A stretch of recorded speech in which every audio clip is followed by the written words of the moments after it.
Hi అండి, అందరికీ నమస్కారం. Welcome to Vijaya media. ఇప్పుడే అందిన వార్త, సీఎంకు ఈసీ నోటీసులు అప్డేట్ రావడం జరిగింది. సో దానికి సంబంధించిన పూర్తి వివరం చెప్పడం కోసం నేను ఈ వీడియో చేస్తున్నాను. వీడియోని పూర్తిగా చూస్తేనే నేను చెప్పే సమాచారం మీకు బాగా అర్థమవుతుంది.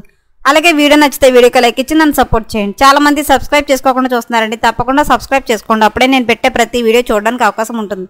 అలాగే వీడియో లైక్ చేయడం వల్ల వీడియో కొంతమందికి రీచ్ అయ్యి ఇన్ఫర్మేషన్ మరి కొంతమందికి తెలుస్తుందండి. సో లేట్ చేయకుండా మన వీడియోలోకి వెళ్ళిపోదాం.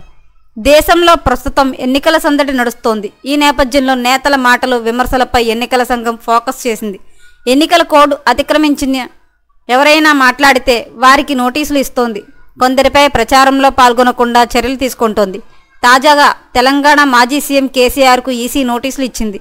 వివరాల ప్రకారం బీఆర్ఎస్ అధినేత మాజీ సీఎం కేసీఆర్కు ఎన్నికల కమిషన్ నుంచి నోటీసులు అందాయి.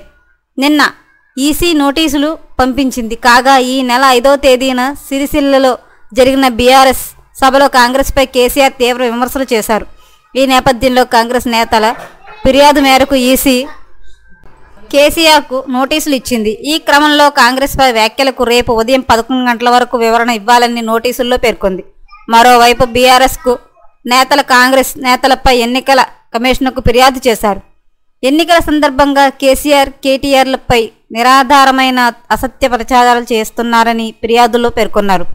ఫోన్ ట్యాపింగ్ వ్యవహారంలోనూ అసత్య ప్రచారం చేస్తున్నారంటూ కాంగ్రెస్ ఎమ్మెల్యేలపై బీఆర్ఎస్ నేతలు ఫిర్యాదు చేశారు.